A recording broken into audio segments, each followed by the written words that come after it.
Spoilers of the Damned. Hello and welcome to the Spoilers of the Damned podcast. I really should be counting the episodes, but I haven't been, so I'm not sure what episode this is. I think this is episode 5. I'm pretty sure it is. If you count the pilot, it's 5. We're going to count the pilot. No, I think if you count the pilot, it's 6. What? Actually, no. Yeah, no, maybe it is. Yeah, 5 with the pilot. You know what? It's a mystery. Connect the dots, you know. I will tell you right now, I have saved 4 podcasts past 0. That makes 5 total podcasts, counting the podcast, the pilot. That's the other P word I was looking for. You may well be right, and that is why I am not going to weigh in further on this. Right on. Whoever's listening to this, they know the answer. So yeah. They're all powerful. 4 episodes. If you count the pilot, it's 5. That's what please comment with the number of podcasts that we have made, please. Please, because we don't know. Chris, do you remember in episode 4 when Tom said this? What did you mean? Do you know that you said that the week later you said something completely different to contradict yourself? Why is that? Oh, I love that. That reminds me of that sketch. Was it Saturday Night Live with William Shatner? I love that sketch. It was like, you guys, you need to go out, meet people. I mean, you're freaks. You're nerds. Was that from Saturday Night Live? I thought that was from something else. I think it's just it might be from something else. I think it was SNL. I mean, it's possible William Shatner could be a guest on Saturday Night Live, just like anybody else. And they would do a skit. I remember him doing that, though, and I remember, like, him saying, like, you've turned a silly little sci-fi show into a lifestyle. It's like, and then they're like, well, we need to pay you. And he's like, oh. And then just turns it right around. I do like Star Trek, though. So I do like Star Trek, although I haven't been watching it recently. I haven't either, but I watch Next Generation just in the background all the time because I grew up with it. So it's sort of like, this is a good show. It's good nostalgia. Yeah, well, yeah, this channel, BBC Two, when I was a kid, always had Star Trek on it. Usually sort of tea time just after The Simpsons, usually, or something like that. Yeah, and I remember a few years prior as well, I think it was before the BBC got The Simpsons, I can't remember which order it was, but I know it was Next Generation and then Ren and Stimpy. But I can't remember if Ren and Stimpy came afterwards or before. Oh, I don't remember watching Ren and Stimpy. I used to watch that on Cartoon Network. Oh, we didn't have Sky until I was at high school, so... Oh, we only had Sky until I was, like, at high school. Oh. We got yours! Yeah. Wait. There's one in England, and it gets passed around. So you're telling me that in England you guys didn't even have Sky until recently? No. It's just All right, sorry. Just had to say it. We've had Sky forever over here. Since the beginning of time, I think. But that's why we're all so pasty. Yep. Although the sun has finally shown itself today. Wonderful. So it'll come back in a couple of months, I reckon. Yeah. Probably. Yeah. There's some point in the middle of the summer. Yeah. For about 2 days. It'll be cold when I actually have to go out. I like you guys are just like rolling with it. I'm just going to let it happen. Well, praise the sun. Have you guys got up to anything even vaguely horror-based this week? I watched, because we started with Resident Evil 7, and I'm still vaguely interested in Resident Evil 7. I'm still doing Let's Plays on Resident Evil 7. I have been keeping up with the DLC, and I saw the Jack Baker's 55th birthday DLC. Oh yeah. Yeah, that is a wacky good time. It looks like the way what should have happened with like a Mercenaries mode, because it's very timey, arcadey, gamey, but also just completely batshit silly. And I just found that really refreshing after like the other 3 grisly DLCs where it's like, oh, you have to avoid Margaret feeding you and get out of the puzzle room, and then you have to play blackjack with Lucas against like the saw blade made of steak knives. It's like, okay, Resident Evil 7, calm down with the sawness, okay? Could you please? So it was really a refreshing thing to see, like, Jack Baker just being like, man, I'm hungry. Where's the food? You know, and he's like, you hand him a jar of spice. He doesn't question it. He just chugs it, and he's like, oh, that's terrible. Damn, Jack, calm down. I was just setting the table. I love the music as well. Oh, Oh yeah, it's so good. And the streamers and all the molded are wearing party hats. Yeah, or and football that kind of helmets. thing. Yeah, it's I amazing. didn't even know about this. It's It's really fun. The only problem I have with it, I think it's a personal thing, is just I absolutely hate timers that count down. And it's stress inducing, and basically it's ranked. So you know, you kind of like, it's kind of upsetting when you watch online and someone gets an S rank and then you're playing it and you're seeing like A turn into B because of the time that's, you know, sort of already passed, and you're still nowhere near completing it. And I'm like, I'm just never going to be that good. Yeah. Oh, especially with that attitude. Gameplay now. Especially with that attitude. Yep, I'm a defeatist. Everything sucks. Life is plain. I don't know why I bother playing. What else did I do? I know I watched some Madhouse mode, but really it's not really even remarkable. Like once you get past the beginning and you start getting guns and stuff, it just becomes Resident Evil 7 again. So Just a little bit more difficult. It's a little bit. I'd like to play it at some point without the circular saw. The one time I completed it with the circular saw. With the saw, it's piss poor. It's easy. It's almost as easy as normal mode. Yeah, I have seen the saw. I thought the saw was kind of neat for like an effect and holding it, but I wouldn't want to just use it all the way through the game. I don't know. I think at some point, like when I got past like 14 or 15 years of age, I just don't want to make things so easy for myself all the time. Like when I challenged myself and played Doom on Ultraviolence, like the first 3 episodes, and I finished it, I was like, that was way better than cheating. Holy shit.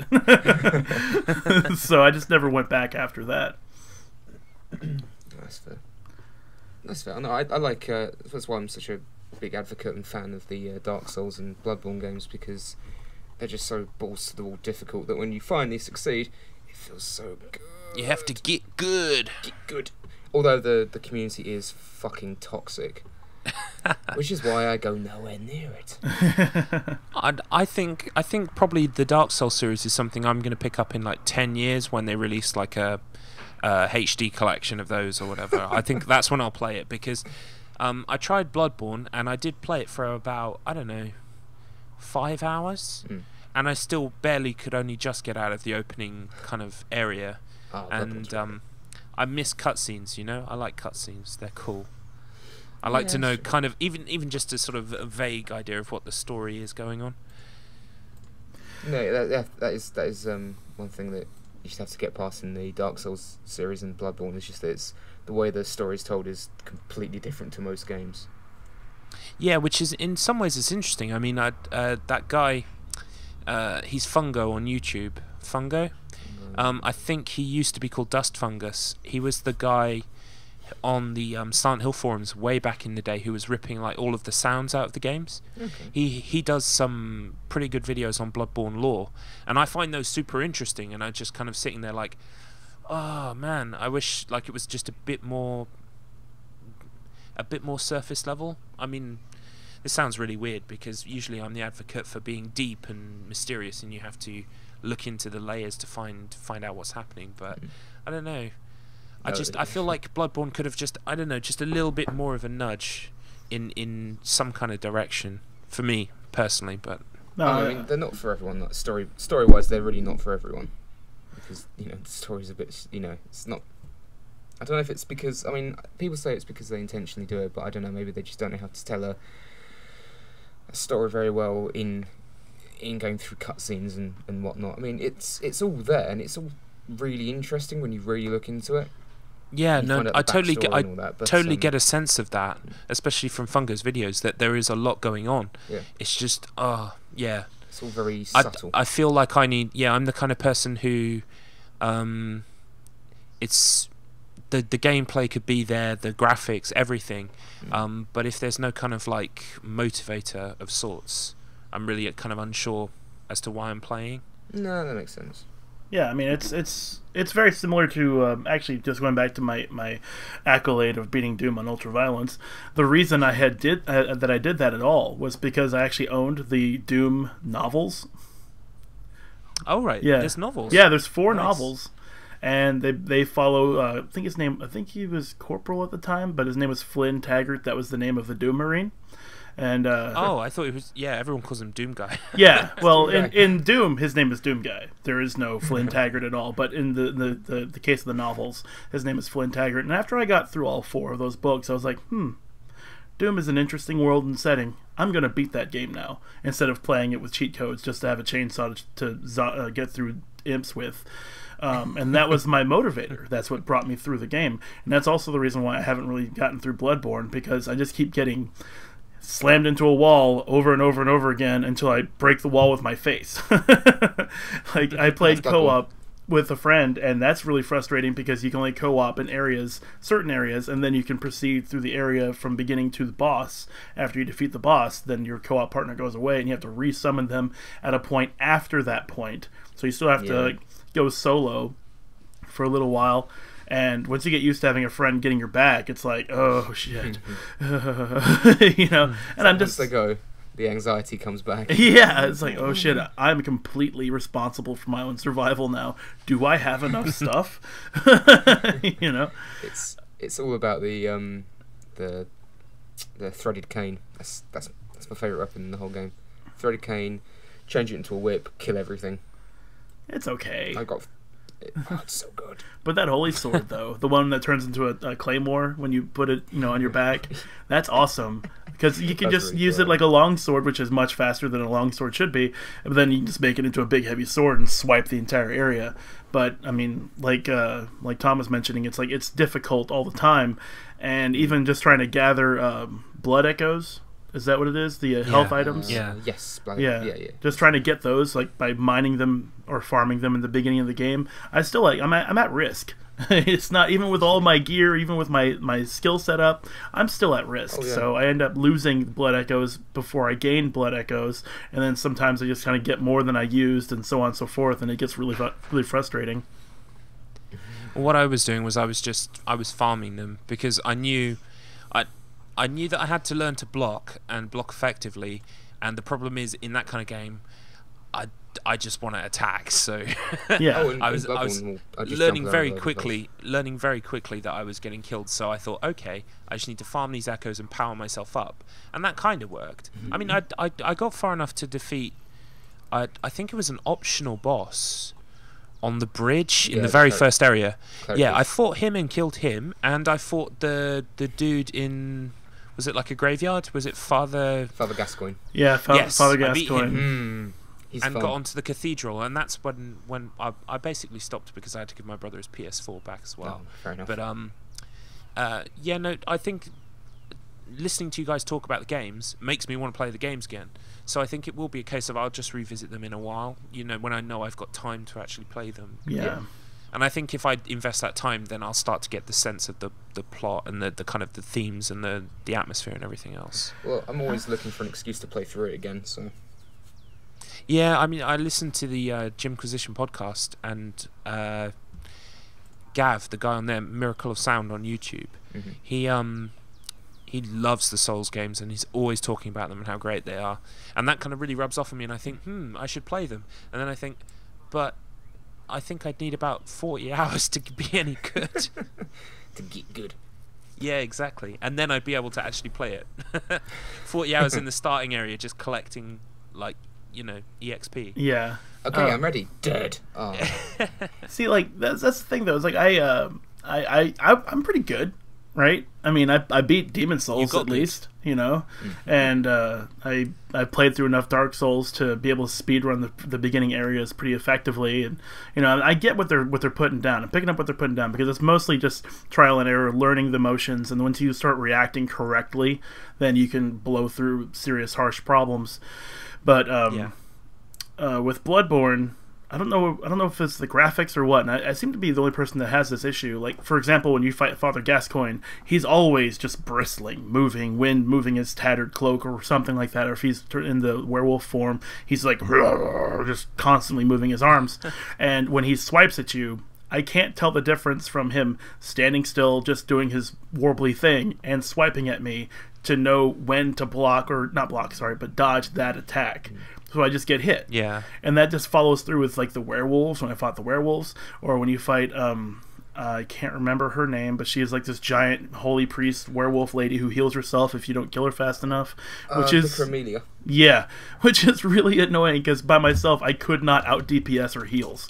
It's just like, what is this?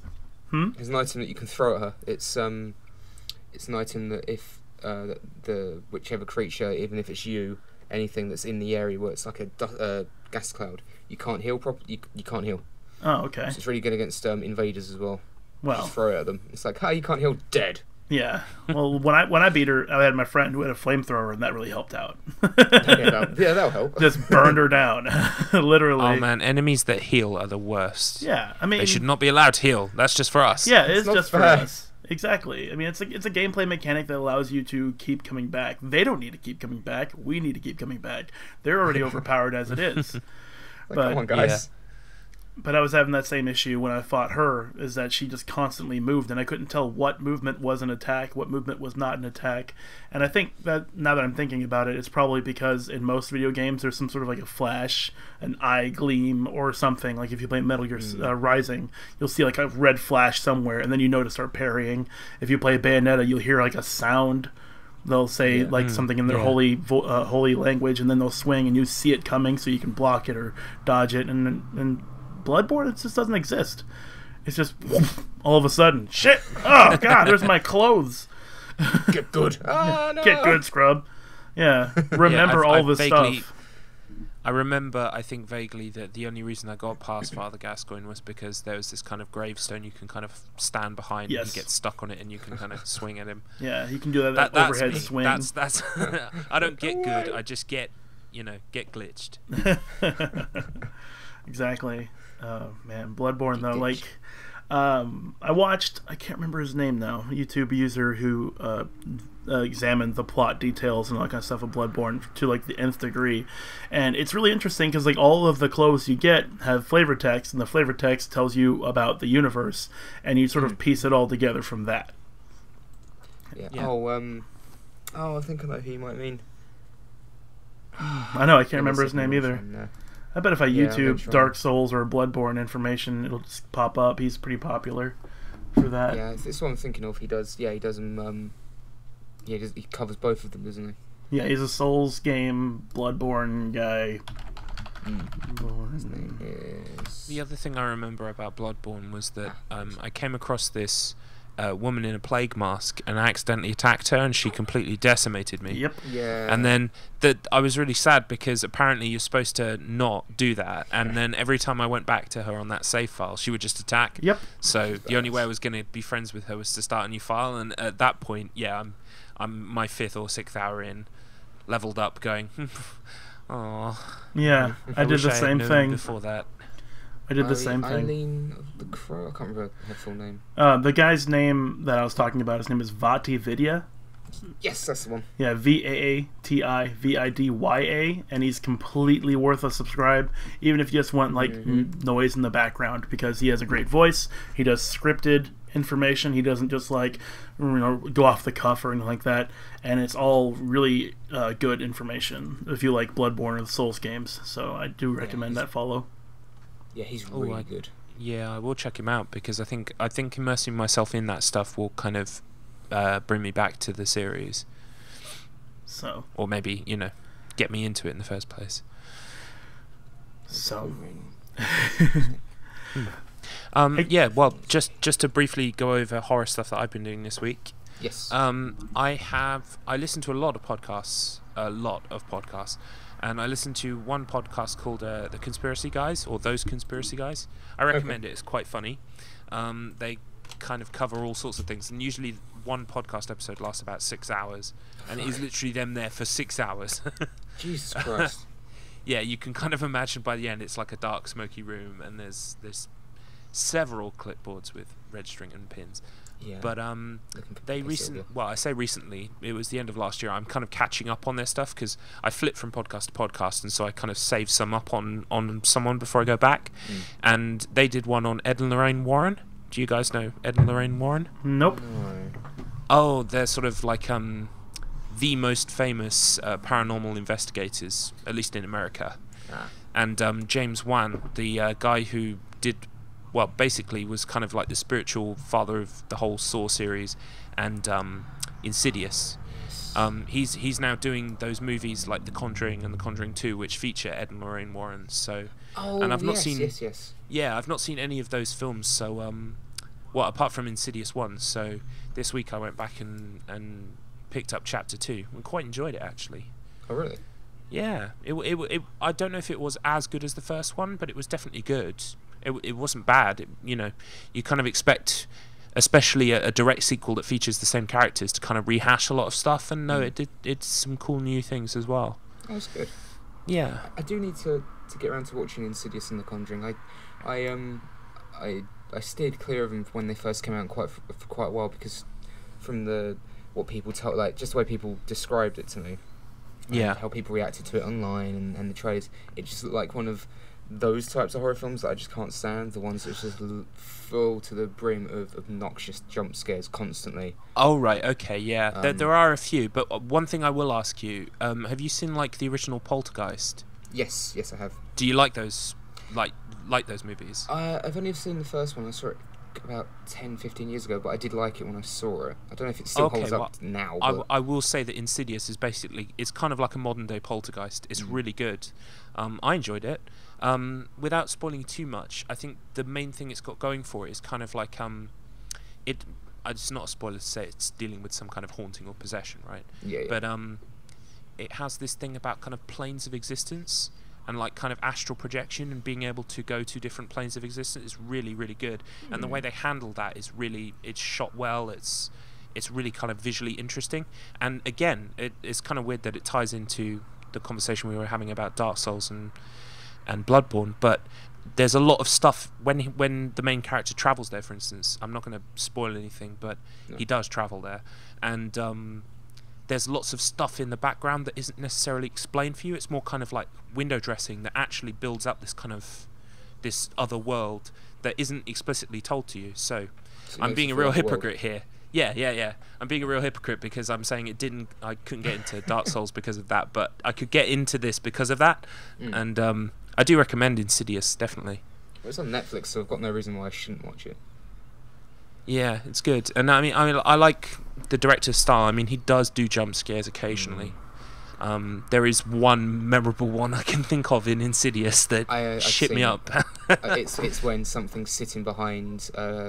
It's got a red face, Thomas basically. Wilson. It's when he goes, he says something like, "There's no such thing as ghosts," and it's just sat behind him smiling. Like, that's creepy as shit. And I'm still convinced that is his name Thomas Wilson? I can't remember I think it's Patrick Wilson. Patrick Wilson. I'm pretty sure he's actually Chris Pratt's father, and they just like brought him back from the past so he can make films now. They do look visually similar, don't they? Yeah. I think he plays Ed Warren in the Conjuring 1 and 2. Well. Yeah. So it's kind of like I don't think Insidious counts, but The Conjuring 2, I think James Wan's kind of creating this cinematic universe around the Warrens. Yeah. And I mean, they're really interesting to read about. So because there's is it Annabelle, the little yeah. He did Annabelle. He did Conjuring 1 and 2. I don't think he did Ouija. I thought they made a horror film about the Ouija board. Yeah, well, I think they've made more than one. I know, there's like 3 or 4 of them. I really, when it comes out and it's on Netflix or Prime because no one will buy it, I might sit down and watch The Bye-Bye Man because it sounds like one of the funniest horror films ever made. That does sound bad. His name's Bye-Bye Man. Why is he called The Bye? What's a stupid name? I'm the Bye-Bye Man. I'm gonna make you kill people. Bye-bye. Don't think it. Don't say it. Because I watched Red Letter Media's review of it on Half of Them Bag, and it just sounds so stupid and so funny. So I might have to watch that when it's on Netflix just so I can make fun of it. Incompetent horror can be funny or infuriating. Yeah. It depends. I just I don't even want to watch a movie that's a horror movie that's supposed to be a comedy, unless it's like an actual comedy first, horror movie second. But even I that's actually very have a couple shaky. I can recommend you. Yeah. Have you guys ever seen Black Sheep? Oh, I know what you're talking about. No, but no, I haven't seen it. I found the Black premise. Sheep toes a really, really seen fine most of line between comedy and horror.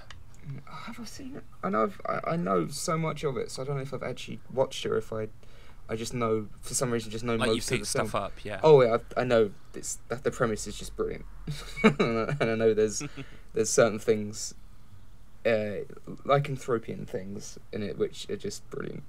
It's really funny. Yeah. The effects are cool, definitely. Yeah, I've seen the effects look really good. Yeah. But yeah, no, we're blowing our load here talking about Insidious and Black Sheep. We need to save those and do podcasts on them. Yeah, God damn it, James Wan, stop making films. Let's catch up.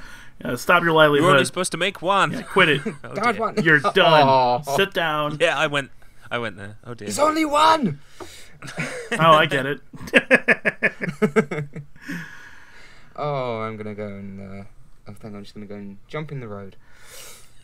That was a terrible joke, and I apologize. Just jump in Although the road. Tom did it first. It's Like, Tom's yay, fault, I'm in the you should road. go first. Well, Tom goes first, and then I go. you want to talk about getting obscure? I nicked that joke from. There was this. Basically, if you were off school when you were sort of my age in primary/secondary school, you would watch Channel 2, and it would have all of the kind of programs for schools. Yes. That teachers would essentially like record and then bring into school and play. There was one that was kind of like a maths show, and in it there was this section called El Nombré. Don't know if you know El Nombré. No. It was like claymation puppets, and he was like a kind of like a rabbit in a town of rabbits, except it was this Mexican kind of like town, and he was dressed up like Zorro, and he was essentially a Zorro character, and it would go El Nombre. Anyway, he would talk to this little kid, and this kid was called Juan, so he would go, watch out there, little Juan. Oh my god. So that's where I nicked that joke from, and 2 people listening to this might know what I'm talking about. Oh my god, I remember El Nombre. And they've got their little El Nombre plushies and their action figures and everything. That's how it works, Oh my right? god. Yeah, no, I have to go on eBay because if these things exist. Oh my god. I'm going to search right now. El Nombre. Search El Nombre, see if you get him. Oh, He's like a rabbit with the Zorro mask. Okay, El Nombre. Ah, that's not El Nombre. That's a wrestler. Oh man. That's El Tolito. Not El Tolito. El Nombre. I guess I could always just buy him and then paint him to look like El Nombre. Then I have my very own El Nombre. Yeah, I think I derailed this podcast a little bit. Well, I have a question for you guys. Okay. Yeah. After we're done waffling on our podcast, what does the point of the podcast do? It follows. Oh, it's a good one. Yay! That one hurts. Incidentally, That hurts. without getting into spoilers, Chris, I was thinking about you when I watched this film because you, of course, being the fan and the coiner of very, very short synopsises. The guy who looks at Limbo and is asked what's going on in Limbo, and he goes, "Well, it's Limbo." Duh. Well, So it perfect. follows. Obviously. That's in the title.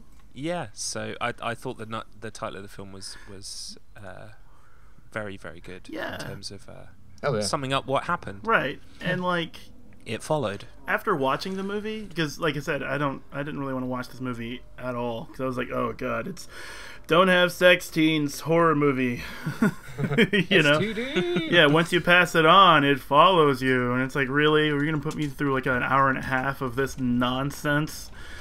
But by the end of it, I actually really liked it. Like, it's called It Follows. It doesn't need to give you any more information than that to carry the plot, and the point is delivered like really tastefully all the way across the movie. I thought it was actually pretty fun. It's very simplistic. Yeah, I'll throw in the spoiler here. It Follows. We are about to spoil It Follows, which follows this segment. Yeah. Yep, and basically, a very brief synopsis that I pinched from the internet. After carefree teenager Jay sleeps with her new boyfriend for the first time, she learns that she is the latest recipient of a fatal curse that is passed from victim to victim via sexual intercourse. So, Who wants to start? Oh, These kids got AIDS. I was just like, isn't there more? I'll let Matt start. Well, some other stuff happens, but yeah, that's basically it. Yeah. Yeah, Matt, you picked this film, so tell us a bit about the first time you saw it. Yes, the first time I saw it was, 'cause I think it came out. It wasn't last year. It was about a year. It was quite a while ago actually. It was in 2015, I think I saw it, because I think we got it over here in the UK a lot later than it came out in the States. I mean, I might be completely fucking wrong, but that tends to happen with some films anyway. Yeah. But oh yeah, here we go. It was I've got the release date here. It was released in May 17th, 2014 at the Cannes Film Festival, but it wasn't released worldwide, and that includes the United States, until March of the following year. Interesting. So that's almost a year afterwards. That's surprisingly, blimey, that's quite a substantial amount of time. But yeah, I'd heard really good things about it. My uncle has very similar tastes in films as I do. He's a lot more critical than I am, and that's saying something because I'm a critical, cynical fuck. But he the way he pitched it to me, he just said it's genuinely good, and he said it feels like a John Carpenter film. So I went Yes, yeah. Pick up and like, oh wow, well, I need to see this now. I love John Carpenter films. But I like anything he did before Ghosts of Mars. Because that's when it was like, actually no, it started going downhill before then when he made Escape from LA. Real quick, John Carpenter made The Thing, right? Indeed. Yeah. Okay, yeah. I'm starting to draw some parallels between this movie and The Thing, and I also didn't want to watch The Thing. I was like, it's called The Thing. How boring of a title is this, But in the end, I was like, this is actually a really good movie. Oh my god. So, yeah, I'm sorry, I didn't mean to derail you, but I had to verify that. No, that's okay. I think the director actually lists John Carpenter as an influence, definitely. Well, it feels like it's it does feel like a John Carpenter film. It takes just the setting and the way it's shot. I think borrows heavily from a lot of John Carpenter's earlier work, like Halloween. The small little it's the I thought the soundtrack was quite Carpenter-ish as well. Yeah, sort of the synthesizers and stuff. Oh, definitely. And obviously they got Disaster Piece, who most people would recognise as he was the person who did the music for Fez, the game that Michael Fish made before Michael Fish went mental. But yeah, anyway, so I heard it was very Carpenter-esque. In fact, the way he pitched it to me was it's like a John Carpenter film. I was like, shit, I've got to see it now. So I saw it in London, Leicester Square at the Empire, I believe it was. And it was in one of the smallest screens they've got, where they've only got about 3 or 4 rows of seats. Oh, wow. Wow. Yeah, it's a really small little personal screen, and I think that helped with the film, because it's a small indie horror film. Sometimes you don't need a horror film to be on a massive screen. And I really enjoyed it the first time I saw it, because it's not the scariest film I've ever seen. I saw a lot of hyperbolic reviews saying scariest film of all time. This and that. It's not the scariest film of all time. It's creepy. No, it's more creepy, definitely. It's creepy as That's shit. subjective anyway. You can't really follow that exactly. as a review. Yeah, exactly. But so I thought it was creepy as shit, and I really liked the concept. It was really simple. And it felt like, of all the films that we've got, like, I always bang on about how I hate these horror films that are just completely stopped to the brim of cheap jump scares, where it ruins all the atmosphere because you just spend more time waiting for something to jump out and emit a loud noise to make you jump. So I focus less on the film, and I've got the dread for the wrong reason. Whereas, and this just felt really fresh, really unique when it came out. And I think there's only really 2 substantial jump scares in the whole film, and both times they're earned. And every time I was convinced there would be a jump scare, there wasn't. There's one scene, and I know it's right at the end. It's when they go to the swimming pool, which is a hilarious plan that was doomed to fail to begin with. Which we'll get into, I've read some quotes on that I'm going to bring up later. That I do like, because they're still kids. There's a lot. Even though they're like young adults, they've still got like childlike mentality as well. Like they go, we can electrocute it. But there's the one scene where the swimming pool is filling up with just copious amounts of blood and it's just turning red and only Jay can see it. And it was the way the music's just building and building and building, and it's lingering and lingering and lingering on that one shot. I was convinced something was going to jump out, big jump scare, big orchestral sting, cut to black. But it didn't do that, and because of that, I ended up respecting the film a lot more for it. Yeah. And it's I like the ideas behind it, and watching it back again, this time, because obviously I knew what was going to happen, I spent a lot more time just looking in the background, looking out for where it is, because there's a lot of shots where it's clearly there and the film doesn't draw attention to it. Right. Yeah, I would definitely agree. By the end of the movie, I was looking in the background of shots, kind of like going, is this person it? Is that person it? Yeah. And it makes you kind of question the whole time you're looking for it. Exactly. Well, there's because again, it's funny, but there's a final shot at the end with two of the characters, and you see someone walking behind them, but you don't know. You really can't tell if that's it or not. For sure, yeah. And that's why. It's kind of. I feel like it's kind of implied, but you definitely implied. Yeah, you definitely don't know for sure. It's also the stupidest plan ever, I would say, because the whole time they didn't have sex, one of them could have told the other one that it wasn't there to kind of confirm it was the monster, but now they both can see it. They're fucked. Oh, yeah. Literally and metaphorically. Oh, yeah, I didn't even think about that. I just figured it was like, okay, dude wants to protect her, so he's just going to be the first to go in case that happens again, but they'll deal with it together. And it was like, oh, how romantic. And they're also kids, so I just disregard whatever kind of logic it takes to form these plans. But you're right. I mean, now that they both can't unsee it, they can't tell whether it's there or not ever. Yeah, well, I mean, we'll get into what that kind of means probably a little bit after we kind of cover the general plot. But I definitely think that that's kind of a metaphor for adulthood. And once you kind of enter through into adulthood, you are looking behind your back for the inevitable, I guess. It's catching. It's going to get you eventually. Yeah. It's in no hurry. And that's what's really creepy in the film, is that it's not like a Jason Voorhees killer or a demon chasing after you. It's going to follow you, and it's going to walk up to you, and it's going to follow you all the way, but it's in no hurry. And for some reason, I think that's far creepier. Definitely. Because it's patient, and it knows. It's like, oh no, I'll get you eventually. It's fine. I'm in no rush.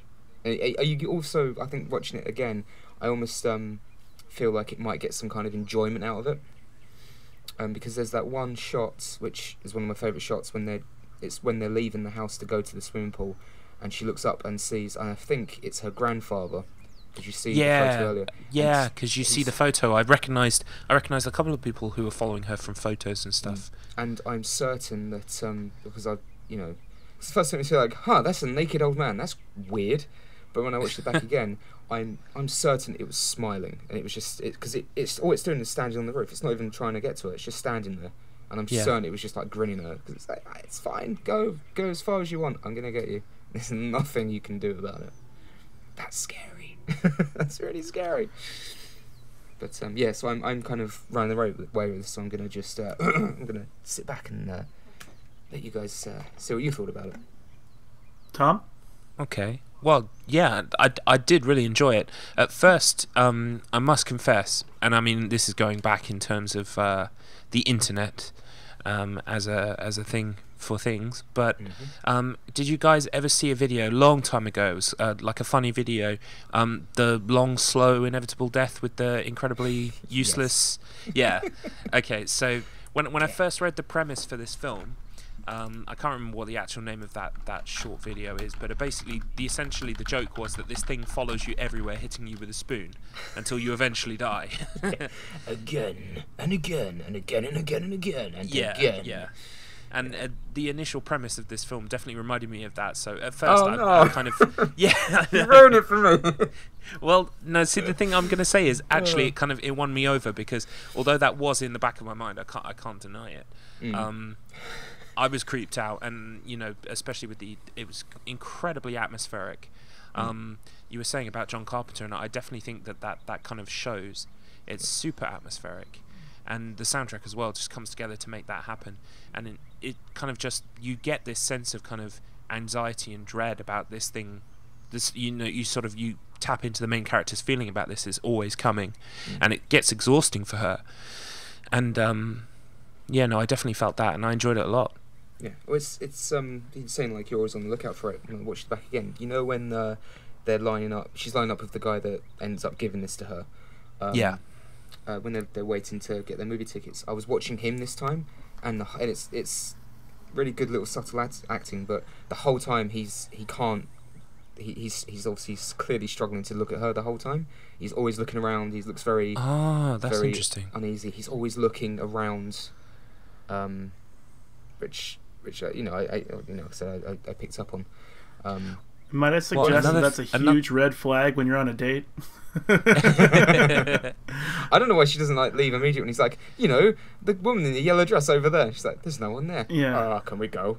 That's better than what could have happened. Like, pick anyone around. Okay, I picked the half-naked woman walking towards her. Yeah, can't you see that naked woman over there? What? You know, the one with her face bashed in. No. Yeah. I think we should see other people. Just like casually slip that in. I think we should see other people. No, I need to have sex with you so I can pass. Oh, I mean, shit. I mean, nothing. No, I haven't got an STD, which is obviously it's the whole thing. Is it's basically an STD. Yeah, I definitely think there's a kind of analogy for that, but I think it works on multiple layers. Right. Yeah. It's not like Don't Do Drugs kids movie. You know, I felt like it was it was tasteful enough that the subject matter carried over purely without any ambiguous meanings to it. If you ask me, it was just sort of like, you know, it was a horror movie, just plain and simple. It's like, this is a movie about a concept that might kill people, and you're just following along with them and following their emotions till the end. And I thought that was pretty cool. It didn't try to do anything more than that. Yeah. I mean, I think a lesser filmmaker would have made the whole subtext a far preacher. Yeah, it could have been. It's super easily. It could have been, you know, third-rate slasher territory if it was handled a different way. Yeah. Yeah, that's what I was expecting too when I saw the movie. I was like, okay, because you see the trailer, and there's a point where Jay says, "No, don't go in there," and then like the trailer cuts to someone being like pulled really quickly, and I was like, I'm gonna have to look forward to that shit. I do not respect jump scares, but there are some that are done really well, and I feel like this movie didn't really have any true jump scares. It was just really good. Like, you got the tension of this building like curse like following you forever through the movie's actual portrayal of the curse following you forever. Like, you see it in the background and you think, maybe that person is it. You're watching the movie, but you're looking over their shoulder as well. It has this kind of Invasion of the Body Snatchers kind of thing where anyone could be the thing. Like, which is also like the thing. Yeah, exactly. And I thought it was like really cool. Like, the first time the Jay's getting followed, it's by an old lady who clearly doesn't belong in high school. Yeah. You're pretty clear on that. And then like there's a point you're pretty sure, and then you see that no one reacts to her, and also she's still coming in the same direction. You think, And then later on, there's a really nice scene. I've really respected the scene, but we're not really there as far as the plot goes. But it's somebody that she knows, and the camera moves from that person to the same person on the other side of the beach. And it does this 4 or 5 times, and I'm like, go now, it's here, go. The first time you see her coming, it's coming up the path behind them, isn't it? Yes. Yeah. And the camera pans around, and then you see the person it's masquerading as in the water, and it's just it's great because the music doesn't even like have a big orchestral sting when you realise, but it starts to just bubble and slow. There's there's a lot of really good ambience, which is like ambient sound, which is always really effective in horror films like this. Yeah. So I guess we can safely move into the plot because we keep dancing around it. Yes, we can. I think we should. But yeah, Tom already mentioned the synopsis. It's a thing. It's a curse that they never really get back into. It's a curse, plain and simple, and it passes itself through sexual intercourse. No stipulation for anal or vaginal, just intercourse. So I'm guessing. Oh my god, we're going literally there. You brought me along for the podcast, so this is going to happen. It's I guess as far as someone ejaculates, the curse is passed on, and that person now is followed by somebody who looks like anybody, and when it gets up to you, it will fuck you up. Capital F, capital PH, fuck you up.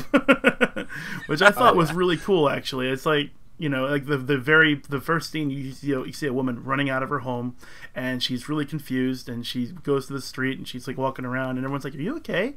You okay?" Like, she's so weird, but she's clearly not okay, and they just sort of like brush it off because they don't really want to deal with her bullshit.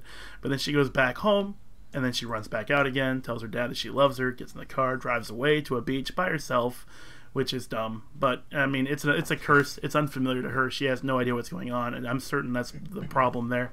And then one thing I didn't pick up on the first time through, but I've read since in preparation for the podcast, that girl at the start is actually the girlfriend of the guy who gives it to Jay. Annie. How is that possible? I think her name was Annie. Jay's still alive, and like you see later on, yeah. So Jay gave it to her, and then she gets killed. So Jay knows now that it's after him again. Oh, because he shows a photograph apparently, or you see a photograph of him with a girl. Paul finds it, and that's like literally the only hint that that's the case. Oh shit! I didn't even pick up on that. Jesus. Yeah, Christ. no, I didn't. See, I thought that Hugh or Gary or Greg he received it, and like that was the line, and then he gave it to Jay, and that was it. I didn't realize he gave it to his girlfriend, and his girlfriend had the problem. That's crazy. That's actually really subtle. Yeah, and I think he kind of went, oh shit. Because some people were saying, how come Hugh knows the rules for this if it was a one-night stand? So I think what happened is he had the one-night stand, he started seeing this thing and was confused and upset by it, and then his girlfriend dying is the confirmation that it gets passed on, and then, you know, so he realizes he needs to kind of pass it on again. Yeah, especially since it would come back for him after she died, and then he would know, okay, I'm not safe, no one is safe, we just have to keep passing this on forever. I think that's why he was so explicit with her, you know, strapping into the wheelchair and making her see it, because he really didn't want it coming back again. Yeah, please defend yourself. Pass it on to as many people as possible. You're a girl, it'll be easy. yeah, he literally said that. Wow. Yeah, he did. He was kind of a... You know what else? You know what else I really liked about it? We don't have that scene where the kids are all in a library or looking on the internet. They go, "Oh, it's a demon named Fling Flang," and back in Babylonian times, it acts like a succubus. Actually, Matt, I'd just like to correct you. The correct term is succubus. She's a succubus. Thank you very much. See, and now, because of Red Letter Media, whenever I see a scene like that, all I can think of them is someone going, "It's a demon called Bagul." You know, from in the 7th century. Yeah, she was summoned. In Babylonian times, it was a demon that blah blah blah blah blah blah. Somehow everyone knows about this, but you're only just seeing it now. Yeah, what I like to call that is the speech marks, the rules. Yeah. And quite often the rules can kind of completely destroy the mystique. And I feel like in this, I was very glad that they didn't have the rules scene. I mean, they did have guidelines that they knew roughly what was happening, but there's no, it came from this, that's how it started. It's like, we don't know where. Yeah. We don't know. It's just a thing. I was actually kind of interested to see, like, what if everyone just let themselves die, and it goes back to the source, and has no one to follow? Like, if you just get everyone together, I know it'd be stupid and really difficult. Hey, everyone, let's all die horribly. Raise hypotheticals. Well, it does make you raise hypotheticals. Because I was thinking, what happens if someone dies, so it goes to the next person back in the chain, but that person's dead? Is the chain gone? Right. I don't know. I reckon that's probably the finale in the trilogy, the cinematic universe, and it's just going to be titled "It Cries." No one else. I'm alone. It's got no one else to fuck to death. Yeah. It follows, and then it goes back. When it kills Egoraptor. Wow. First time I saw it, was like, Egoraptor. That guy is Egoraptor. He's not really in the movie, though. But yeah, I can see what you're talking about. Without the little blonde dyed strands, yeah, it's definitely Egoraptor. He's Greg. It's Greg, and then the other guy's Jeff. That's because I got confused earlier when I was watching it, but I thought he was Jeff. When it kills Greg, and you don't really see what it does to it, but it's grinding the shit out of it. Yeah. And you see, like, it's There's some kind of like liquid on its hands, so you don't really see. That's basically how it where kills my you. head went. Succubus. Yeah, it's like it just basically hate fucks you. Yeah, and it was his mum mom as too, well. by the That's way. just That was weird. really crazy. Yeah, that's creepy. Hot mom It's though. really creepy. Yeah, yeah, that guy was a dick though. Eh. Yeah. I'm glad he dies because he feigns caring about her, and then he literally fucks her, fobs them all off, and then goes, "I haven't seen anything. She was probably just bullshitting. Bye." Well, I mean, That's he it. was aware Yeah, of the sorry. rules, and I think he passed it on immediately. Because Yeah. didn't somebody else die as well? I can't remember now. It's... No, you see him like hanging out with like 3 other women, but But the fact So that I- it comes, I can't remember. Although I will say it's interesting. Another thing I didn't pick up on when I first watched it. You know the scene where she looks at the boys out on the boat and Yes. she stops and. At first, I thought that she had tried to go through with it and couldn't, and that's why she was crying in the car afterwards. But then I've just read another read of that scene where apparently she did, and it bought her enough time to work out what she wanted to do. fuck. Yeah, so I Basically, mean, she you was could killing read that people. either way. It's really ambiguous. Yeah, it is. I kind of figured she just succeeded because, I mean, in the pool scenario, the guy throwing the TVs and stuff into the water looked like one of the guys in the boat, and it seemed to adopt some of the forms of the people who have died because they all have like wounds that's and stuff. true. Yeah. But it is the- ambiguous, so Oh yeah, the person it's appearing as at the pool's a dad. Yeah, because you It's saw her his dad. photo in the picture, isn't it? Yeah. oh, Yeah, because her parents were because, conspicuously absent through the entire movie, so I had no idea. all the parents are. Yeah, I think you saw her mum once when she was in the hospital. Yeah. You never see her face. I don't think you ever see her mum's. Oh no, you see her mum's face. You do see her in- face because I thought that looks vaguely like the sister, so they got a good likeness. But Yeah, you literally see her that once. It's like, all right, well, we're off now. All the parents are just fucking off all over the place. Yeah, like what are they You barely doing? see any parents in it. I don't know. Maybe they know about it. Ooh. Or maybe they're just at work. It's like, you'll be fine. Yeah, We all got work. Like, we've got really nice homes. How else are we going to pay for this? right. I did read one thing in preparation for today that worries me, where the co-president of one of the distributors, and it's Radius TWC, announced that the studio is looking into a possible sequel, and the way his word, oh god, Really? Quinn has expressed the idea of flipping the concept of the first film around, with Micah Monroe's Jay or another protagonist going down the chain to find the origin of it. Yeah, I saw that. I Don't mean, do that. yeah. The problem I have is quite often when you expand on these things, it is very hard to do something new and not just rehash everything. Mhm. And I mean that's why Insidious 2 was such a surprise to me, because I was expecting it to become just a complete rehash that didn't bring anything new to the table. Yeah. And I don't know. I feel like with this concept, if you try to do that, you inevitably explain more, and you have the quote unquote the rules. Yeah, that- and it's less that- interesting Yeah, exactly. because it's like I don't care where it came from. I don't want to know. Like it's just probably Well, some Matt, in the ancient fucking 7th evil. century, the Babylonians. It's a demon called Bagul. I love that. That scene just always makes me giggle. It's like why is it called? That's a stupid name. I It's think not as stuff bad like as- that. I think stuff like that stems from Ghostbusters. Yeah, probably. But that's supposed to be funny. Well, Yeah. I think that's the kind of the trope setter, and then everything kind of comes from there. It's sort of like oh, the guy was crazy. He built the tower, and he went completely insane, and didn't show Total anyone the spirit guide. blueprints. Yeah, that kind of thing. What was it? It's not as bad as when they reveal in The Exorcist 2, which is a confusingly, shockingly bad film, directed by a man who, on record, said he didn't even like the first film. So good choice of directors. And they reveal the name of the demon, because in The Exorcist 1, you just know it. I think it's just Captain Howdy. That's what it calls itself when it's talking to the child via the Ouija board. It calls itself Captain Howdy. And you never know its name because that's not the point. The name's not scary. You don't name it because it loses something if you give it an actual name. And Yeah. then in the Exorcist 2, it's like, what is your name? And it just says Pazuzu. It's you're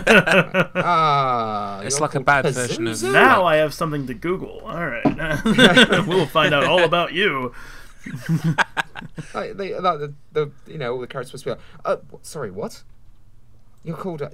don't This might not make a lot of sense to Chris, but it sounds like a bad Mighty Boosh sketch or a bad League of Extraordinary Gentlemen sketch. I'm Pazuzu. Yeah.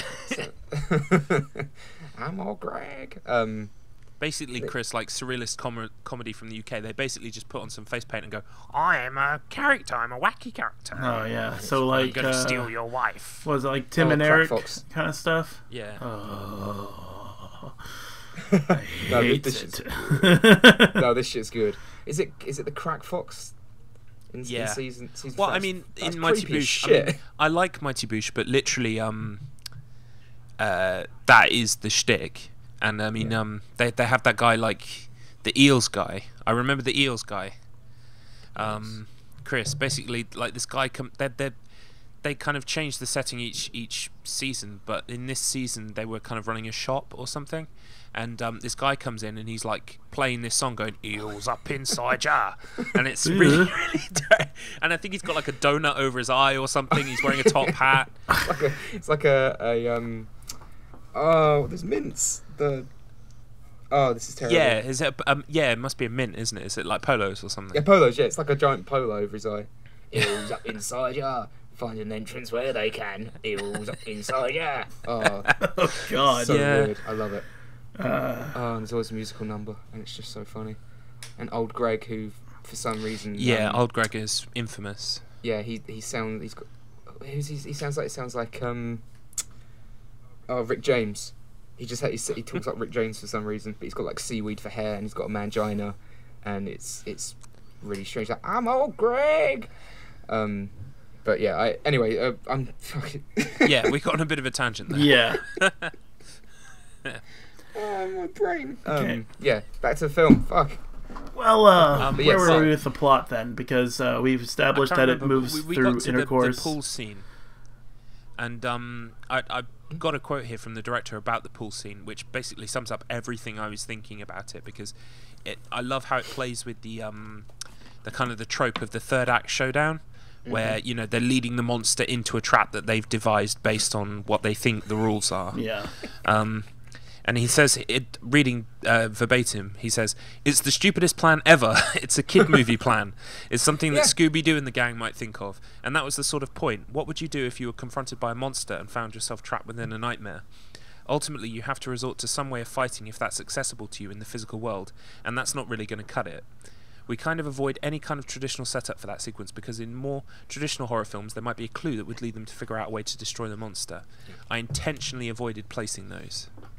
That's good. And one of my favourite parts of that is actually two of my favourite parts about the whole scene is that they're like, "Was it? Is it getting in the water? No, it's just standing there." And then it proceeds to just start throwing things at. I love that it kind of worked out what their plan was.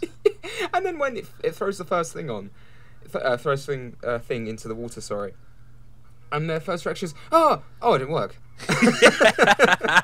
Good. Oh shit! Get out! Ah, no, where is it? Well, like everything. I'm gonna shoot it. I accidentally shot my friend in the leg. And no one intends to hurt. Everything that once all done. but the thing threw into the pool was not plugged in anyway. It was just like he was literally tossing it at her to kill her with the physical force, because what they were intending on doing was plugging it in and just pushing it into the water, which would be more than enough to electrocute everything. Oh my god! I just derailed the joke. I'm sorry. But it's still funny. Okay. It's just the reaction of, "Oh no, look out! Oh, it didn't work." Yeah. And then their next idea is to shoot at it. Yeah, right. Which worked He so well ends the up first shooting time. that girl. It's like everyone get behind the gun before you start firing the fucking gun. And then like there's a scene right in when they pull her out of the pool, and you can see where it was like holding onto her leg, and she's got all that there's like scar, like it's all scabbed up almost. It's like burn marks. Yeah. And then they're like, "Oh my god, you're right," and he's like still holding the gun. And then there's their friend, like the far right of the shot, just holding her leg that's been shot. Yeah. They're like, "Are you okay, Jane?" It's like, I'm bullet actually hole. bleeding. Come on now. Can you help my strange clamshell phone or whatever that was? Can't Yeah, help it. what the fuck was that? That was weird. Is that something that somebody can get somewhere? It looked like, I mean, why would you want your phone to be a clamshell? It would make you look vain as fuck, like you're staring at a mirror all day long. I mean, what the hell? She was a bit strange, wasn't she? Yeah. I think she's supposed to be like the strange and nerdy one. Yeah. Watch out for her. She's the quiet one. She's the weird one. She wears the glasses.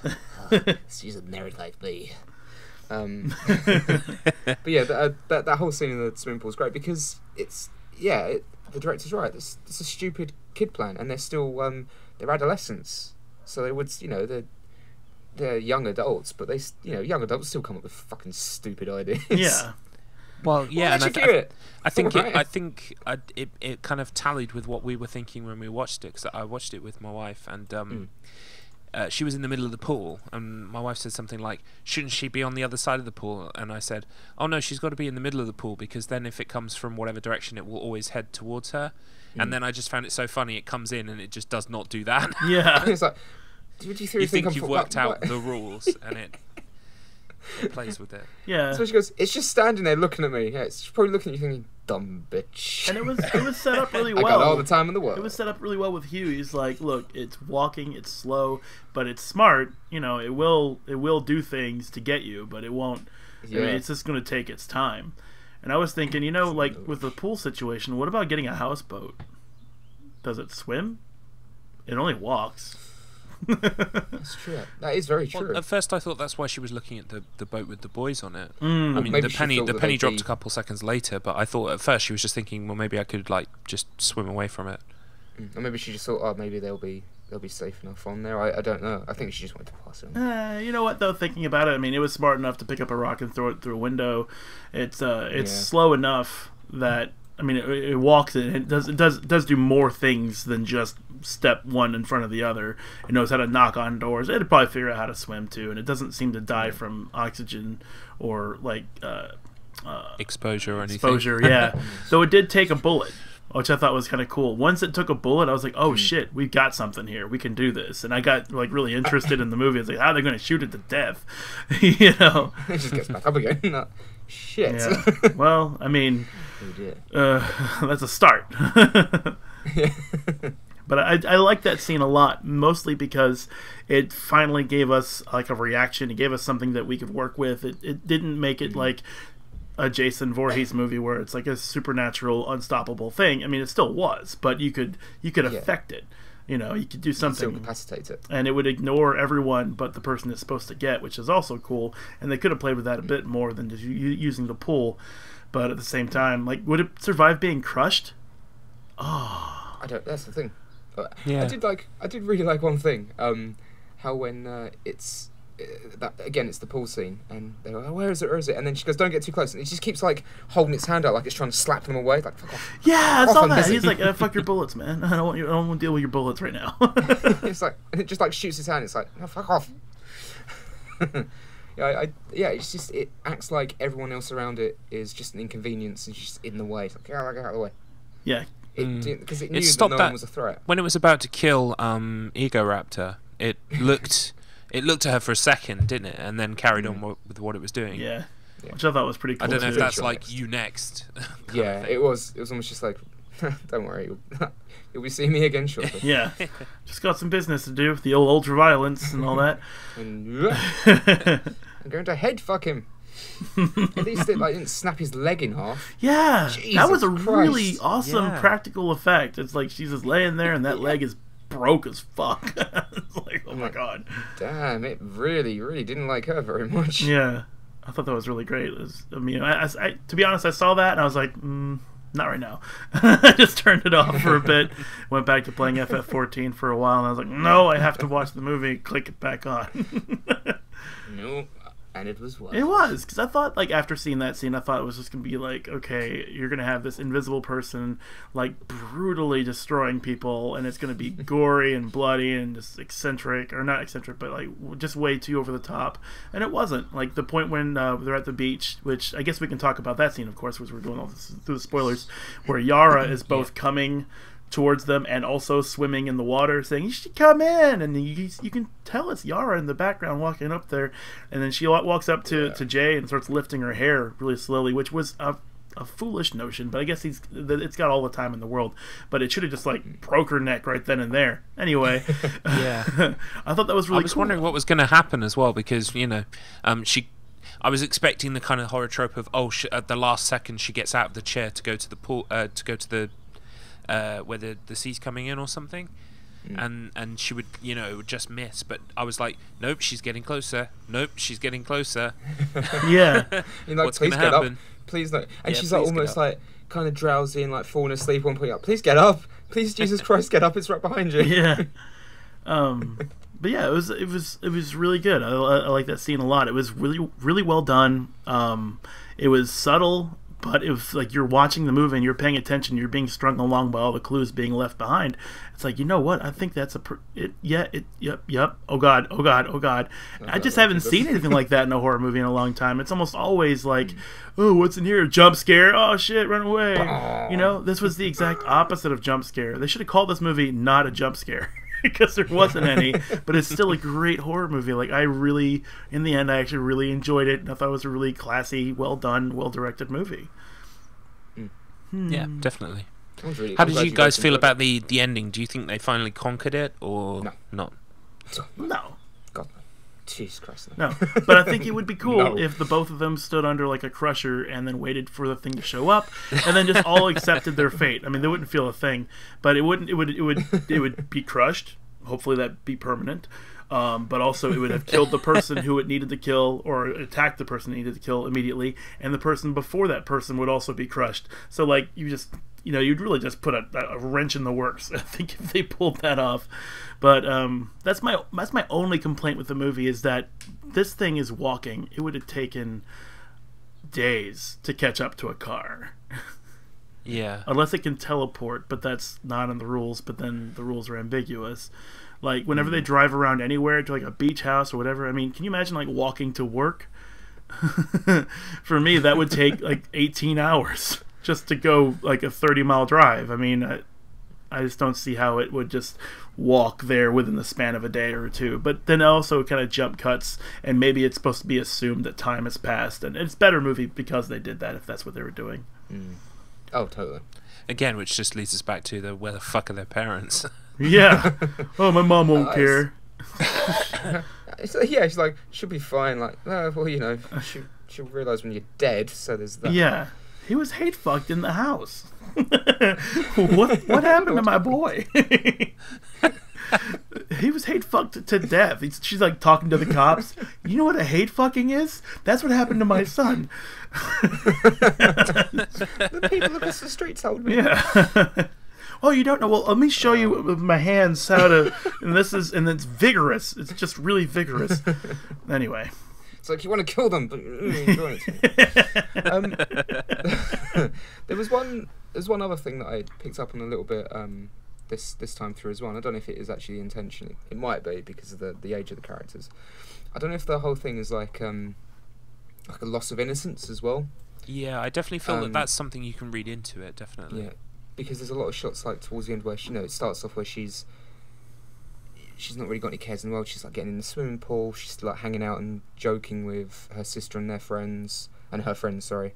You know, and she's still, you know, she's a young adult, but she's still, you know, enjoying her youth.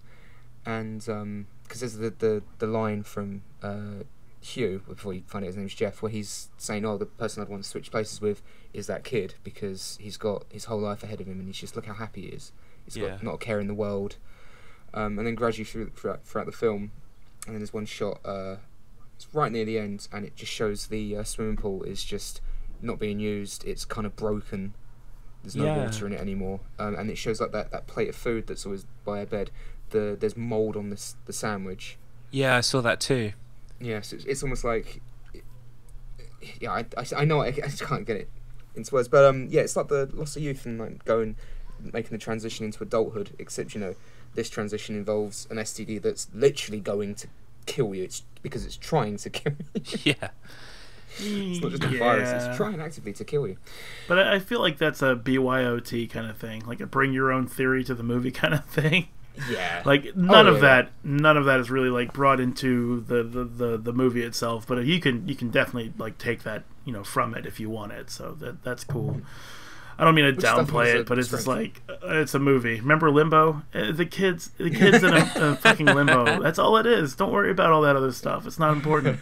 Just play the limbo game. I think that's one of the strengths of the film, though, that there is that stuff is quite subtle. So yeah, you can pick up on it, but it's not the main importance. It's the, I think you can kind of distill it out of the atmosphere, like Yeah.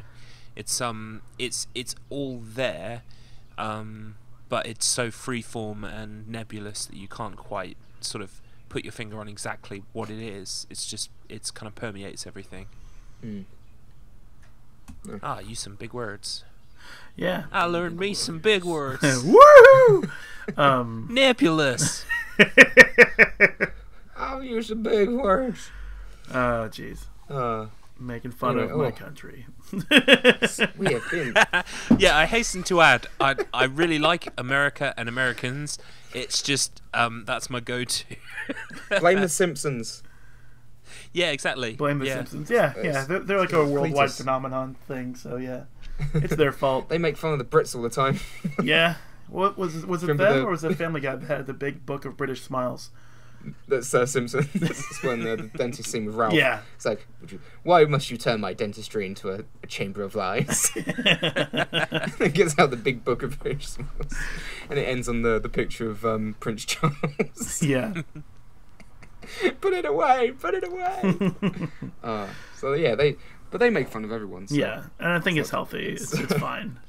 But as far as it follows, I really do recommend anyone who's listened to this whole podcast, even with all the spoilers in it, to definitely check that out. It's on Netflix for free. Yeah. I mean, beyond the subscription rate. But it's worth it. It's well shot. It's well lit. The actors did a fair job. Like, I really thought, we didn't even mention him, but like the family friend, the guy, I can't remember his name. Was it Phil? Something like that? Paul? It's Paul now. The one that's got the crush. Yeah, I mean, he looked like so thirsty for Jay He's he like, was thirsty. or he's like, anybody. are you sure this if you have sex with me, a fuck demon will come after you? And he's like, yep. I'm prepared for this. We sleep me. I love you. Doesn't matter, had sex, you know. But he's the thing is, like, those characters are usually quite annoying, but he was it felt like he obviously he was felt rusting up a earnest bit. the It whole felt time like as he- well. but Like it did was feel true. like he does care. Like, you can tell he cares. And I'm pretty sure that in about 10 years or 15 years, when he gets about 30 or 40 years old, he's gonna be like, I should not have done that shit. I should have just left. I could have not had to worry about this fucking curse and this fucking bitch. I don't even like her, really. I mean, she was pretty. She was available, and I wish I didn't marry her, though. Oh my god, my life has been ruined by this whole thing. All I had to do was just say no once. I did have that's something's just come back. Actually, you mentioned the whole marriage thing. I had a thought right near the end. What happens if they have a child? Ooh. Let me check the rules. Oh no, that'll be in the sequel. Hit the book. To get rid of the curse, you must have a child of your own. Yeah. It follows too. God. Son of follows. And the worst part is, like, it's gonna follow the It kid, bursts. and the kid's gonna have like several years before it can walk. So, you're still cursed. You still have to carry it around all damn day. Constant road trips. Oh my god, it's the worst escort mission ever. But the thing is, if like Holly, if it made loads of money, like it made like because it only made like 20 million, which it cost two. It made about 20 and a half, Alright. which isn't much, for Hollywood to pick it up. But if that made like 100, 200, Hollywood would pick that shit up. I guarantee in a sequel that would be like, a way to stop it is to have a child, and it removes the curse. Yeah. And it will go back from whence it came. Well, That makes no fucking sense. The similar thing it reminded me to as well of course, is The Ring. And I mean, in The Ring, I loved how, spoilers for The Ring, that they go to the point of finding out all of that stuff. They go to the library and they get the rules. They fix everything, supposedly. They put her to rest. And it's like, yeah, no, didn't mean anything. Fuck it. She's still after you. Yeah. It's like, that doesn't work. That's not how it works. That's why. Oh shit, she killed me. That's why I like The Grudge. They never solve the problem. Like all three movies. Okay. It's so Nice. good because of that. It's just so fucking creepy. Well, because it's like a virus almost, isn't it? It just like spreads out and kills everyone. In the Japanese, is it the Japanese ones where it just like? Oh, I watched the it's American one, that- but it's the same thing if that's what happens in the Japanese one. Yeah, and I mean, there are versions as well that kind of include sort of email and stuff like that as well. Sort of, there's a game for the Dreamcast, an atrociously bad game called the ring something. I can't Terror's remember. Realm. Yeah, that's it. Yes. And I have played it for about 5 minutes, and I got stuck at this point where there's this security guard who won't let you past him, and you have to go do something. And I just stopped. But I think that's all about sort of viruses, and I mean, I think there have been versions of that, like there are plenty of them right now, like sort of like social media, or there's one where like if you log onto the website you die, or Yeah. You die on the internet, you die for real. My favourite one is unfriended. Oh, it kills them on the internet. Yeah, the ones that try and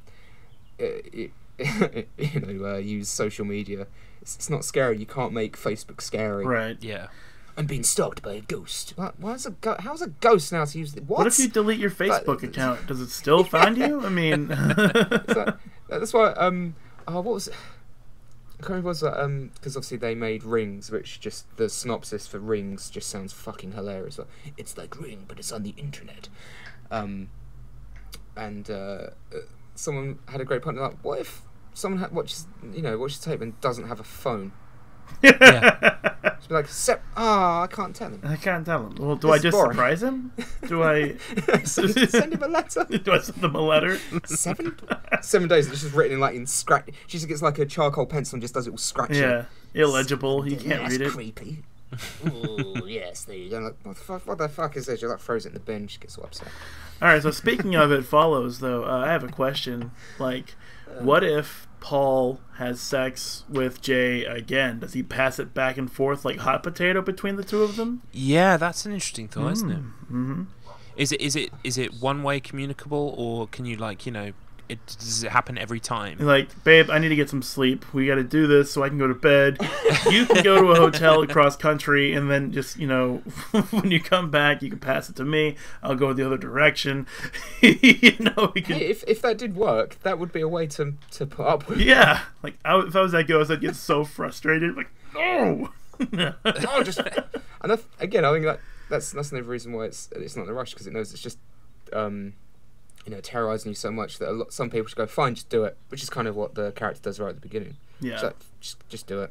Oh, I'm just imagining right now. I'm imagining the perfect scenario is they buy a house in Los Angeles, they buy a house in New York, and like literally in the middle of America, this thing is just like walking 5 steps one way and then 5 steps the other way. It's like, guys, right? Like, what if you took a plane? Like, they could time it. They could take a plane, go from one side of the coast to the other, time it, like, by the hour or by the month or whatever, just record how long it takes to see it again. You can spend like a month in one city, then a month in the next city, or 2 months. Yeah, that's what I'm saying. Yeah. Like, it's walking, for God's sakes. It's not going to get there anytime soon. Like, you can enjoy your month, fly to the next place, enjoy your month there, and... Oh my God, I just had the best mental picture, yeah? They're getting on a plane, they look out, they see it, and, like, put their middle finger up and fly off. It's like... fucking hate you. Like, it's actually sweating. Yeah, it's like, guys, seriously? And they're like, see ya. It crawls. Yeah. It wants a glass of water. That's how you appease it. Yeah, right? So. I like it. That's reminded me of it's a really it's great because it's a very strange natural reaction, because it's the first time it breaks into the house, and it like appears like a woman that's been beaten, and it's urinating on the floor, and she screams and she runs upstairs, and then she's like, look, and she just goes, I need some water. I don't know why, I just love that. It's like, I need water. That will solve all my problems. You know what though? Like, I don't know. Maybe it's just me, because I get anxiety sometimes, and when like I'm like that, my mouth just gets super dry. And yeah, I would imagine that might be what's happening to her, which I kind of identified with that, because obvious reasons about what I just said. But I was like, you know what? Yeah, that's kind of cool. Like, she's fucking scared, and she's human, really saying it's like a human reaction. Yeah, it really humanized the character. It's a good natural. Yeah, it's you get it. A couple episodes ago when we were talking about Pontypool, it's like the natural when a character reacts very naturally and realistic in like a horror setting, I think it makes it more powerful. Yeah. Because you're like, shit, this character's a real person. Even though they're not, but that's the magic of cinema. And you know what? Speaking of real people, I liked that her underwear was normal. Yeah, that She's was not good. overly Yeah, sexualized at all. Like they didn't sexy sounds her up awful, at doesn't all, which was awesome. No. It just really carried the movie like much more, made it much more believable. She wasn't wearing like, oh, I just happen to be wearing thong lace panties and like a half a bra, because why not? And I don't know, like that's what I mean. Like when this movie was put together, it was put together in a classy kind of way. Like it's a genuine horror movie, and in a way that like I don't think I've seen in a long time. But I don't watch horror movies that often, so it was just really nice. I didn't have to endure what I expected. I got a good experience instead. No, I'm just really glad you both enjoyed it. Yeah, I dug it. Like midway through, I was like, I'm going to tell Matt I hate this movie. I'm going to be that guy. It'll happen at some point. It'll happen at some point, I'm sure. One of my picks will go down like a lead balloon. I'm like, what the fuck is this? Why are you making us watch Italian exploitation horror? The fuck? Who's Lucio Fulci? Right. So, Beyond, what the fuck? Well, speaking of what I'm going to make you guys watch, I believe it is my turn. It is now. Now that it followed, it's my turn. Yes. And I'm because the first few times I've picked things that I'd seen before and I sort of have a good knowledge of, and I wanted to see your guys' perspective on it coming at it new. I decided that for my next choice I want to pick something that I have not seen at all. Okay. Because part of the reason for doing the podcast in the first place is not just to talk about the stuff that I know, but also uncover new things. And so I just check with you guys whether you have seen the Babadook. I have. The Baba what? Okay. The Babadook. The Baba Donkey Kong? What? No, I haven't seen it. Ding dong. I haven't seen it. I have seen it. Okay. So I think I'm going to make that my choice for next time. Okay. I'm happy with watching it again. Yeah, I've heard very good things. I've deliberately tried to stay away from information about it because I've heard that it's a good experience. So yeah, don't look too far into it. Okay, good. Another horror movie. Have that spoiled. Goddamn horror podcast. Okay, well, yeah, that's settled. The next time we'll do the Babadook. All right, yeah, sure. We'll watch that for next week. And I encourage you, listener, to check it out as well, to be able to follow along. It does help to have seen the things we're talking about. Right. I will stress that now. Probably a bit later than I should have. Yeah. Watch it, or I'll haunt you on Facebook. Yeah, or I'll follow you on Facebook. Yeah. Oh no! I think there's that horror movie that is literally called like Unfriended. Is it? Yes. Yeah. It's so funny. Yes. It's supposed to be like, oh, it's scary, and it has a really shitty jump scare right at the end. Oh, it's so funny. People don't realise that those things age so incredibly quickly. Like I think there is something called like murder.com or death.com or something that is like fear.com. That's it. Fear.com.com. It's called fear.com.com. That's the website. It's just amazing. Really? You didn't think this through, did you? Yeah. It should be fear.com, not what spelled out as fear.com.com. That's a bit shit. Well, no. See, that's the safe way to access it. Oh, that movie's funny. It tried to be like The Ring, but it's on the internet. Yeah, well, Unfriended or Friend Face or whatever the fuck. That just kind of that will age as quickly as Fear.com has. It really will. So just close your laptop. Yeah. Oh no! Oh, delete. Or just won't go on Facebook anymore. It's coming for you. Well, no. See, the existential horror of the piece, Matt, is that to not have an iPhone with Facebook on it is worse than dying a horrific death. That's second. Yes. So if we can survive the horrific death and keep the Facebook phone, then exactly. Because then you can't watch your friends die on the internet and not phone the police. So I'm pretty sure they don't phone the police. Well, I mean, how could you? My friends just died because of social media. Arrest social media. You know the worst thing? It costs 1 million less than It Follows, and it made 64 million. Oh no! I fucking hate people. That makes me want to like choke myself to death with my desktop mic. No, that makes me want to write like Twitter the movie with like, you know. And then sit on a big pile of money and be like, yeah, it was worth it. Yeah. I bet the Bye Bye Man made an obscene amount of money. Oh, it didn't. Good. Yeah, well, it made 24 million, but yeah, fuck that movie. The Bye Bye Man. Oh yeah, bet you mentioned this. Rings. The Bye Bye Man. Rings is just like, oh, I've made a billion bajillion. Rings. I made a million Alrighty, golden okay. rings. Sorry, I just wanted to work in rings. I had to. I don't know why I have to. It's a sickness. Ooh, wah. I'm down with it. Why does a sequel to The Ring have to cost 25 million to make? Come on. Yeah. For fuck's sake. Well, I mean, Budget for if I remember rightly, they made a short that's before The Ring 2 came out. They made a short, and it was called Rings. So, and that was probably the same idea, but in 5 minutes instead of 120. And that sounds like a much better idea. Yeah. That can really kill a horror film as well when it's too long. Which is, again, it follows. I think it was paced really well. Yeah. It's like, it's over. Go home. It's over. It's done. Fucking get out. Go home. Credits. Go on. There's not even a lot of music over the credits. Like, fucking go home. Credits run fast forward. Go home. It says, go fuck yourselves. But the director's going, go home. So, sticky keys. so that reminds me of Ferris Bueller. It's basically that just needs to be at the end of every movie.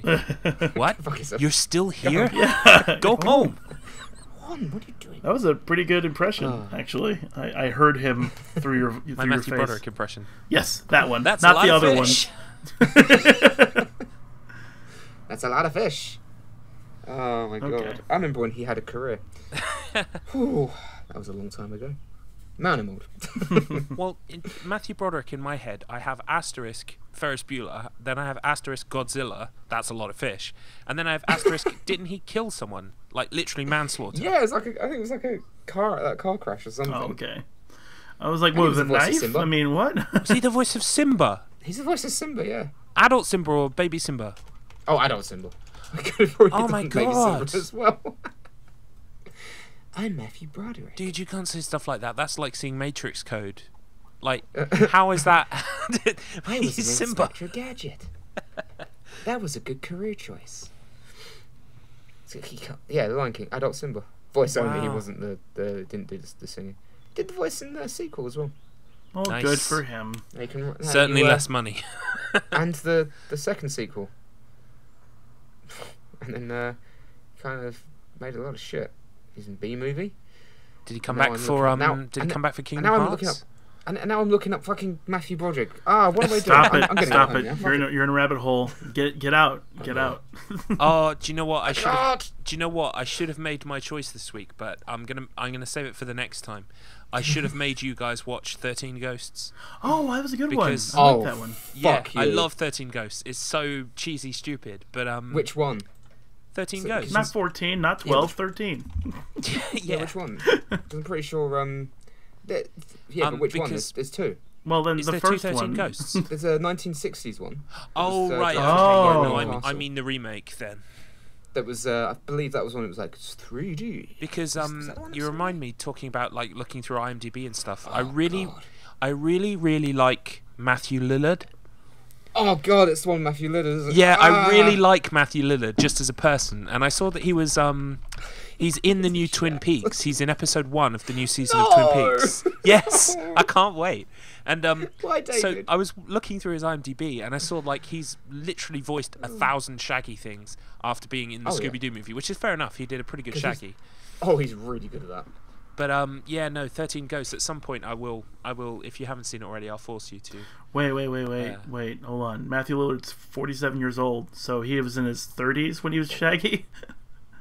Jeez, Yeah. he does do a good Shaggy. Super slacker right there. Hey. I mean, he's probably a nice. Oh god, he is in Twin Peaks. I don't doubt that he's a nice guy, but I just wish he'd stop being in things I like. I just like him. And in 13 Ghosts, he's great because literally his character is just like, oh no, man, oh god, oh shit, we're fucked. Like he's basically Hudson from Aliens, like on crack. Oh, god. It's game over, Yeah, man. he's like, if Hudson was played by Matthew Lillard, it's like, hey, here's the subtly out the window. Yeah. Wow, but it's crazy. Well, that's what I like about 13 That's more Ghosts. like Christopher It's Walken. just everything's turned up to cheese. I love cheese. I don't know. I just turned. That was more of an impression of Christopher Walken. That would be interesting as Hudson. It's game over. It's over. It's game It's crazy. over. I can't 4 do more it. weeks, and I was out. 4 more weeks. I remember you just put many her long drunken in nights at charge. university with Matt doing Christopher Walken impressions. Oh, I sung "Kiss from a Rose" as Christopher Walken once. That was funny. Really? Yeah. Oh that my was really god. funny. We have literally gone as far off topic as we possibly Absolutely. Okay, great. Oh. So, Babadook, everybody watch it before next episode. Chris, you Yes. do stuff on YouTube. Tell us about it. Too late. Matt, you do stuff on YouTube. Tell us about it. I haven't made anything new. Watch my existing shit. Or fuck We off. made Mercs last week. Yeah. Yeah, I did. Well, I mean, you didn't make Watch a it. game. you, I should have done. you made a YouTube video about it, and Mercs is pretty cool, by the way. I played it before, so awesome. I'm glad you did that. I watched it. It was great. Thank you very much, sir. You're welcome. Okay, so that is Lost in the Warp Pipe. And Chris, you are... Karisu 1061, 10_61. I wish I had a better name, but this one's been around a long time. Before people looks made like a video funny face, games which for... I like. Yeah, it does make a funny face, and I did that on purpose. But all of our links will be in the comments box, or not comments, but is it the comment box or the detailed video description I think box? it's officially the description. The description box. Yeah, it'll be in there. So you can just click it. You don't have to It type sure it. will be. And Tom, Excellent. you have yet to do anything Yes. on YouTube.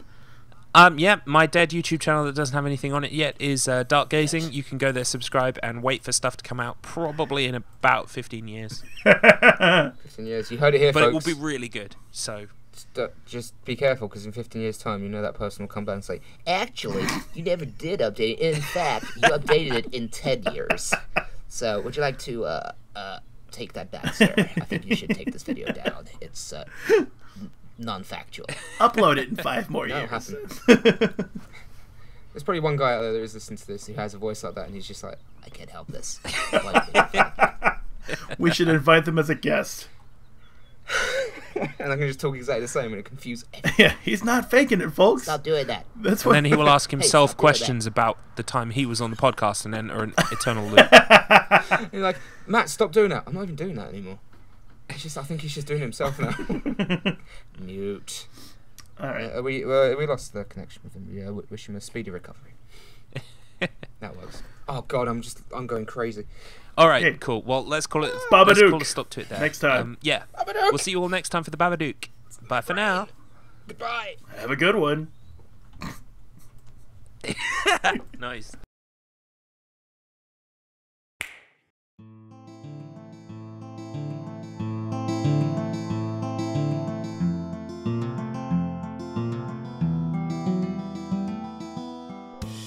This episode of Spoilers of the Damned was hosted by Axton 10_61, Madicus Finch, and Garlips. To find out about us, as well as join the discussion on our Discord, check out all the links in the description below. Please feel free to leave a review or rate us on your podcast app of choice.